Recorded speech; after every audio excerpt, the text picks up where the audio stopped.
संसद का मॉनसून सत्र आज से शुरू हो गया और विपक्ष ने तो पहले ही अपनी रणनीति बना ली थी। अब रणनीति होनी तो ये चाहिए थी कि इस बार कैसे हम जनता को जनता से जुड़े हुए मुद्दों से रूबरू कराएं। संसद होती भी इसी के लिए है, सांसद चुनकर भी जनता इसीलिए देती है कि उनके मुद्दे लेकर के सांसद जाएंगे और उसके बाद सदन में कुछ तार्किक बहस होगी और उसके बाद मुद्दे निकलकर सामने आएंगे। कुछ होगा देश के लिए, लोकतंत्र के लिए। लेकिन आज फिर से वही हुआ जो पिछले कई सेशन में दिखाई दिया था।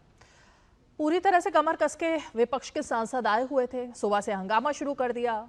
और हंगामा किस चीज को लेकर? जो शौर्य सेना का हम सब देख चुके हैं ना, जिसका डंका दुनिया में भी बजाया जा चुका है और इन्हीं पार्टियों के नेताओं ने भी उसको कबूला और बजाया जाकर, और तमाम जो दूसरे देशों के नेता थे उनको बताई हकीकत। पाकिस्तान की पोल खोली, सेना के शौर्य को नमन किया गया।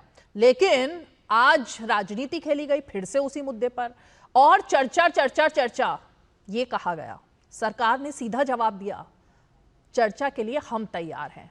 प्रधानमंत्री ने सीधा जवाब दिया, चर्चा के लिए हम तैयार हैं। लेकिन विपक्ष को तो शायद हंगामा ही चाहिए था, चर्चा नहीं। जिद पर अड़ा था आज विपक्ष, हर बार की तरह।